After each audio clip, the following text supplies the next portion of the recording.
Hey folks, I'm back from vacation, and so I have now time for another video. Today I want to show you the basic concept of mastering, hybrid mastering, and in this case I'm going to use just a stereo pair on my console. I'm going to bring the track out, and I'm going to use some output equipment and also a EQ plugin of Logic and some Waves plugins.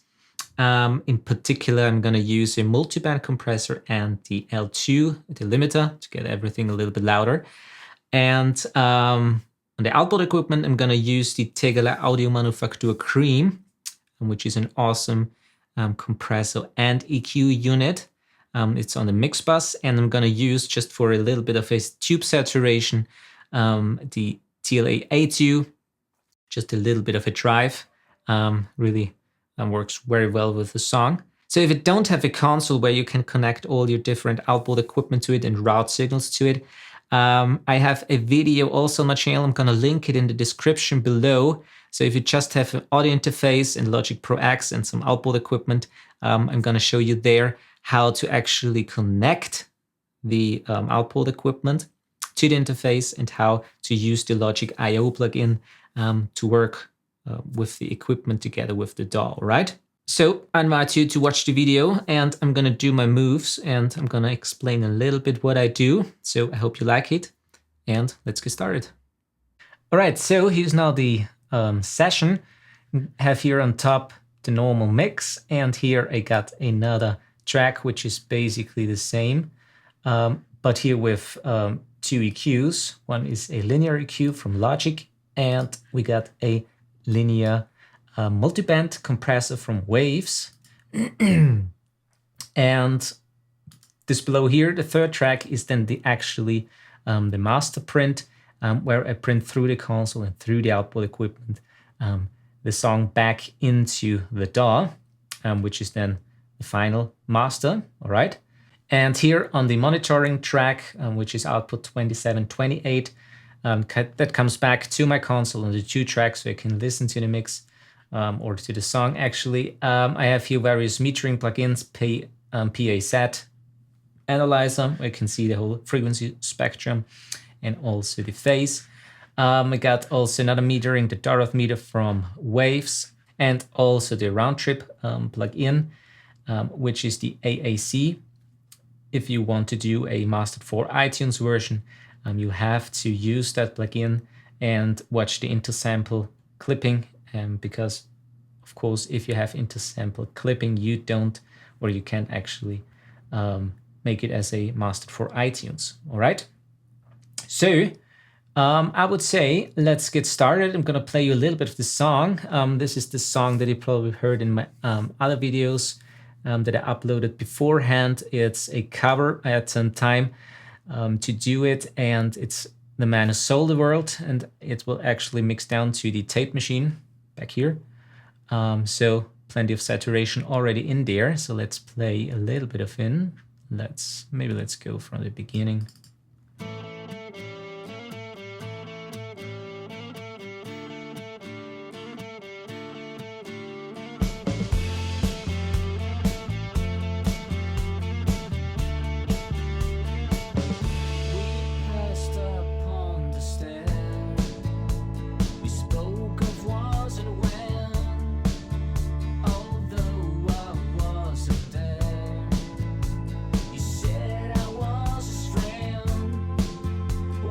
Okay, so basically the song comes on a stereo pair on the console. Didn't do anything on the console, it just used the inserts for that on those two tracks, and also the mix bus. And I would say I'm gonna start with a little bit of a corrective EQ. There is a little bit of a built up in the around 200, 250 area that I want to get rid of a little bit, and maybe also do a little bit of a cutting here. So, and let's use the first plugin. Let's use the linear EQ. It's the standard EQ from Waves, linear phase EQ. Like that very much. And let's see what we can do here.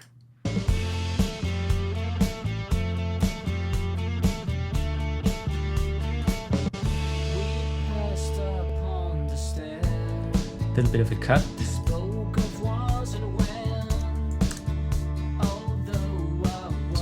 would be quite too much. Let's see, 35.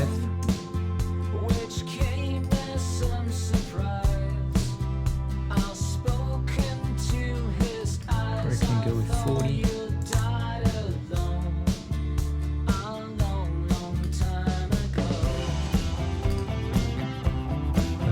Let's see, 18 here.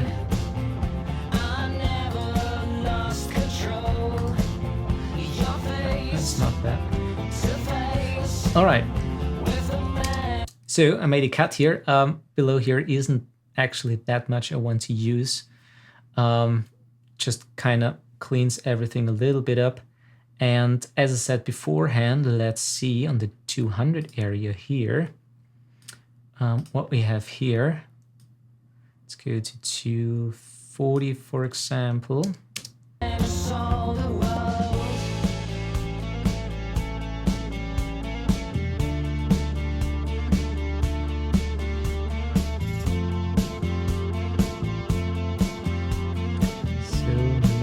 To 15 here. It's cut way too much for now.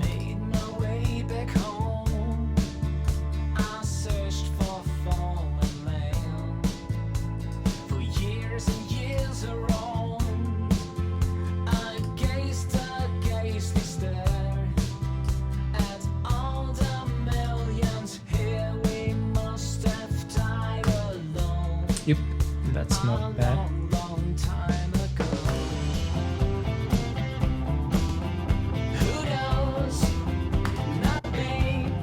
And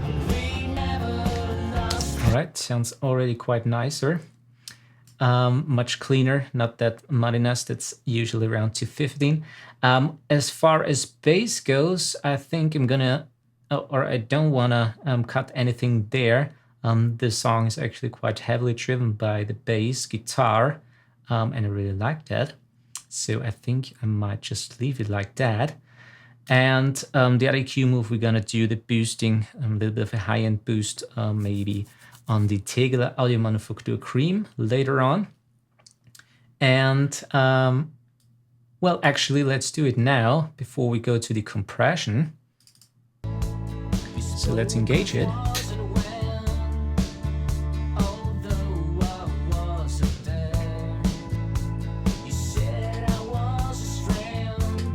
High end first of all. So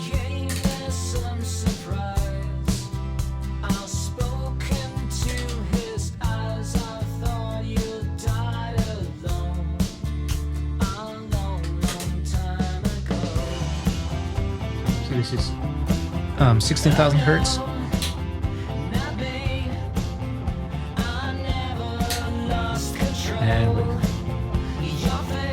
And maybe let's go to 12,000.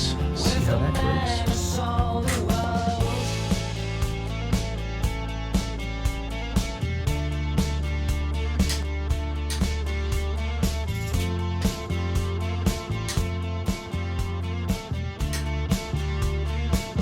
Yeah, that sounds nice. Really opens up the song. And well, let's try a little bit of bass boost. 60.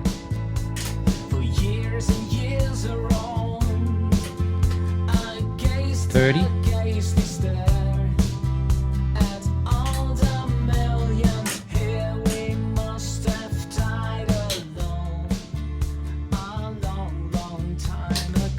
And width.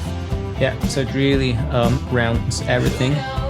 So you got a little bit of hand boost and just a very, very short amount of low end boost. And I use here 100 hertz.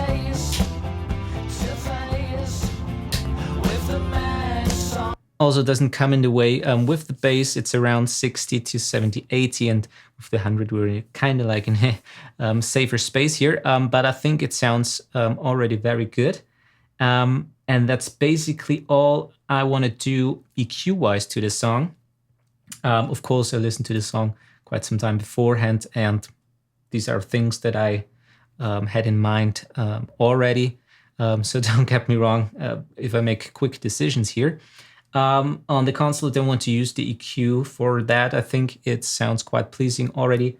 And I would say let's go to the compression, all right? So let's use now, first of all, well, let's go maybe with the Tegeler again. Do some little compression here.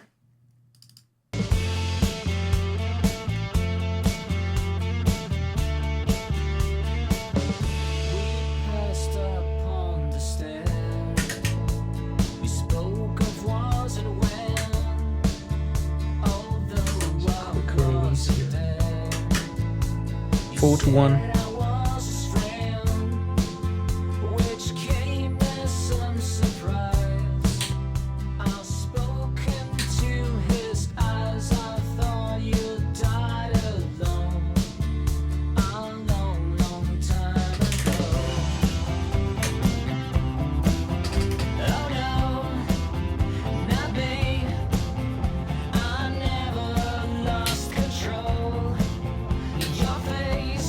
It's a little bit too much. 30.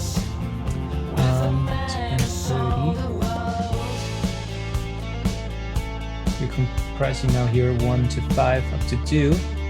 The ratio of 2-to-1. And auto release. Maybe let's go back to 10 ms attack.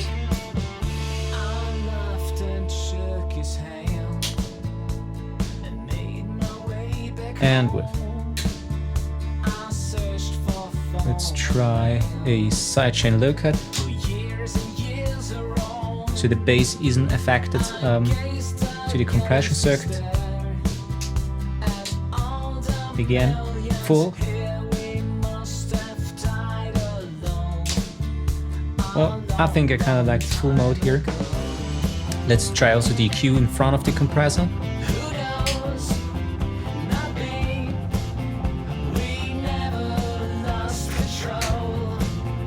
In this case, I like the compressor in front of the EQ a little bit more. Just also grabs the bass a little bit. Again, without. And with. Alright, so that's basically I want to do with the outboard compression. So just a little bit of it.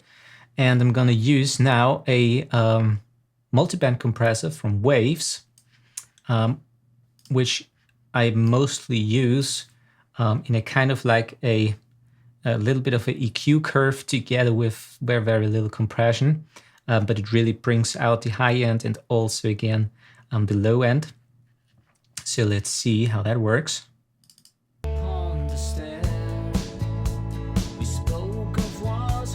So the bands itself, I have the low set to 90, then we got low mid 600, then 4500 Hertz and 12,000 Hertz, so the air band.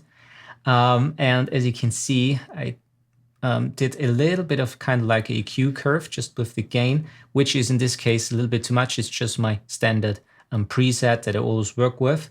So I might dial the gain down a little bit and work with the threshold.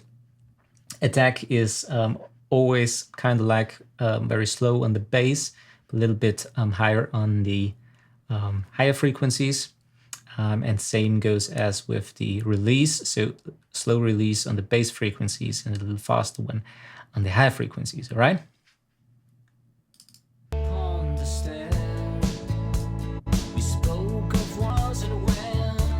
that's a little bit too much here. Let's dial the gain back here. Don't want to have any gain on the bass.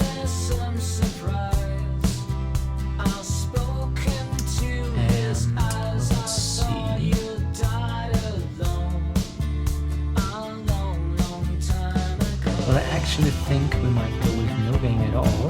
We just use it as intended with just a little bit of compression.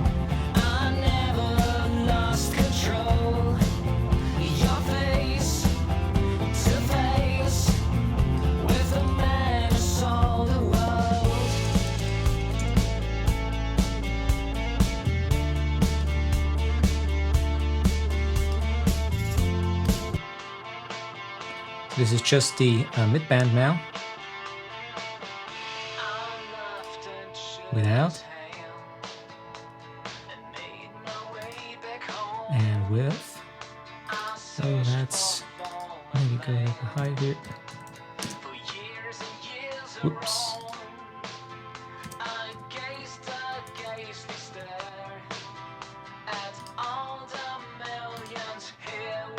That's better. So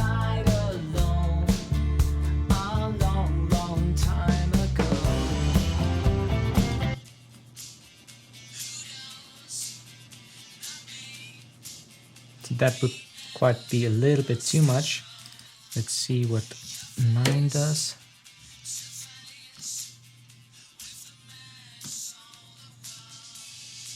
All right.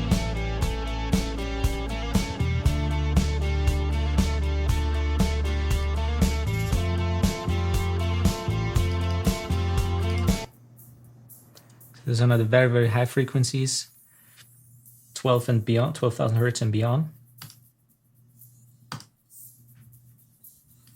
Way too much. So let's see, maybe around 16 or 18. Just to shape the transients a little bit and actually not shaping it, but just to get everything a little bit in place up there. All right. So overall, as you can see,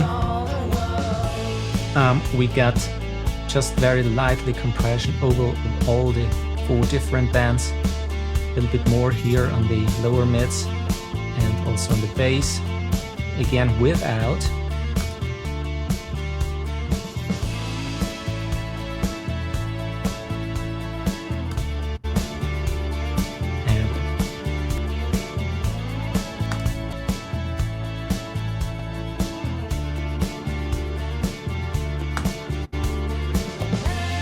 All right, so brings everything a little bit up front, and I think it sounds really nice, and I really like the linear multiband from Waves. All right, so that's basically now all I want to do compression-wise.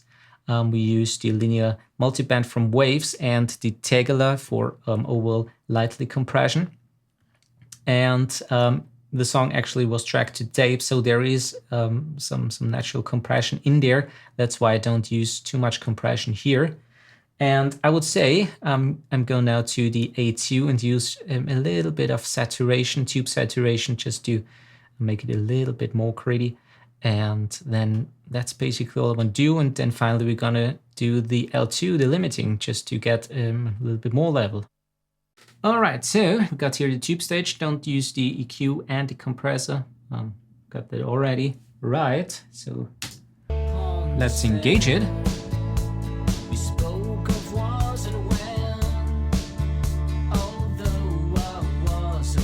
Let's overemphasize it.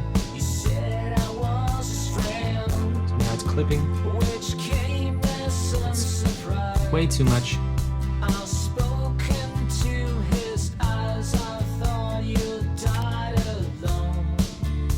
Listen carefully to the snare.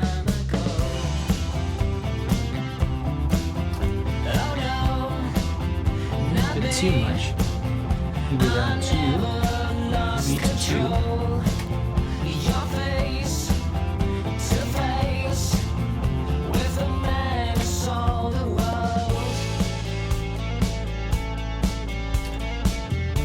Yeah, that sounds quite nice. So basically what I don't want with the EQ is I don't want to hear actually the distortion of the tube. I just want to have, as I said with the, for example, with the snare, I just want to have a little bit of a grit or a grittiness to the higher transients and also to the bass. And you can hear that when you listen to the snare hit, because it really kind of like shapes the transients in a natural way, makes everything a little bit softer, and of course also with the bass. But you, as I also tracked it to tape, you don't really want to overdo tube saturation, because when you use it on a track instead, on a whole track, on a song, instead of just a instrument or on a vocal, you really have to be careful, because everything will get a little bit distorted then. You don't hear that when you use it on single instruments like acoustic guitar, bass, or vocals, but on overall tracks, so on the whole song, you have to be really careful with saturation, because it's really obvious later on when you finally print a mix. All right, so lastly now, we're gonna use now on the master print here, the song gets now routed through the console, through all the different outboard equipment and back into the DAW on this track here, which is in this case input 15 and 16. And I have here now the L2, so we're gonna get a good level there. And I try to focus around negative 13 to negative 12 dBFS RMS, all right? And of course, I'm gonna check here with another metering, and we're also gonna check it now with the iTunes Plus, the AAC, so how it would sound if we're gonna use the mastered for iTunes, all right?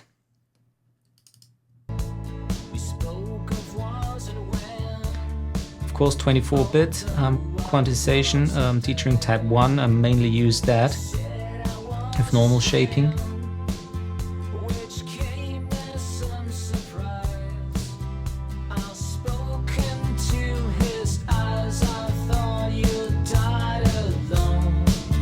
Now we're getting level here.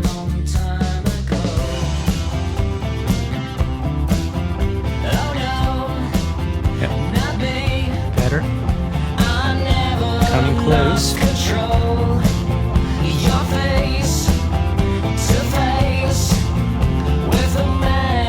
But as you can see, we're clipping. So let's dial it back a little bit.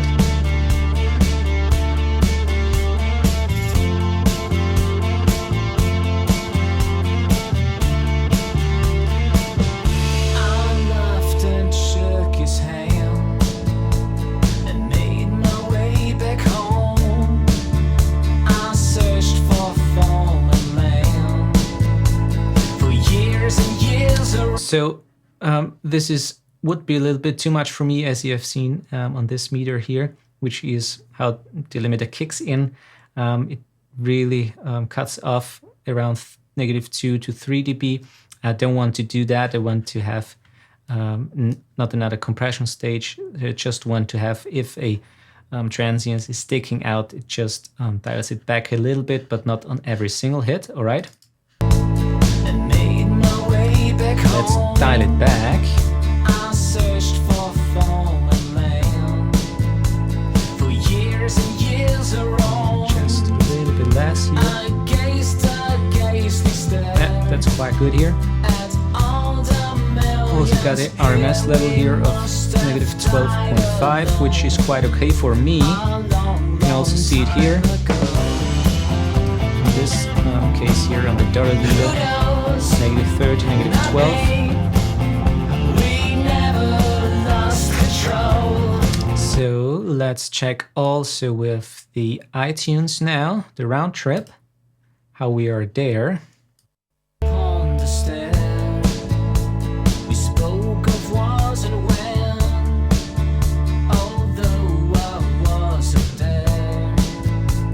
So if it's clipping, you will see in the clip indicator as well as the intersample, which is very important here. If you want to release it as mastered for iTunes, there shouldn't be really any clips. But again, not also just for the iTunes, the master for iTunes. Overall, it's a very good way to check your master with this plugin here. You can also hear how it sounds with the conversion, with the AAC conversion. All right.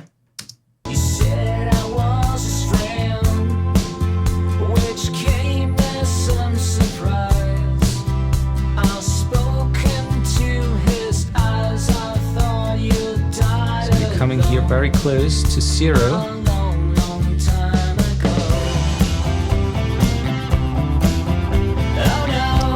Maybe let's check it here.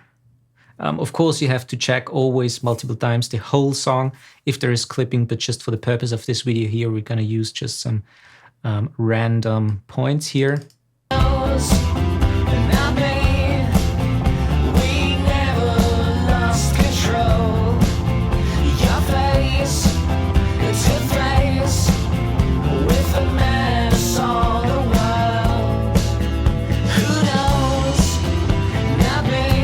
Okay, so it seems like we are pretty safe here.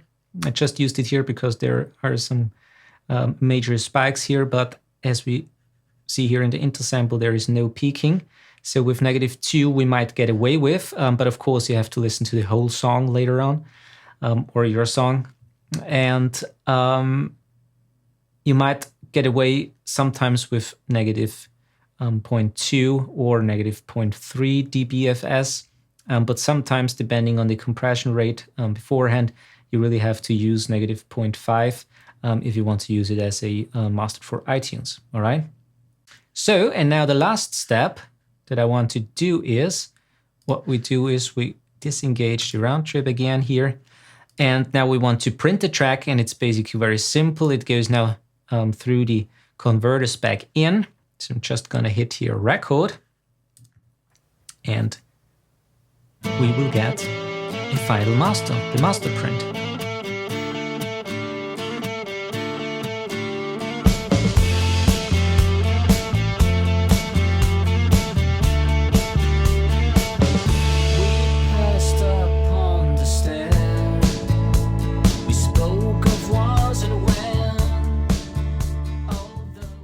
Okay, so that's basically it. Once again, I hope you enjoyed my little mastering how-to in a hybrid mixing/mastering setup. It's no big deal if you don't have a console. It's just a little bit easier and more convenient if you have all your output equipment on the console, so you can route your signals or your tracks to the various channels of the console and use the output equipment with that. Again, with the master bus, for example.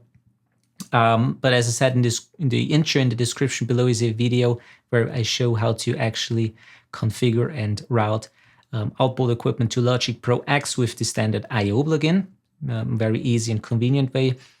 And yeah, so thanks for watching. Please subscribe if you want to see more videos, and as always, happy recordings, and see you next time.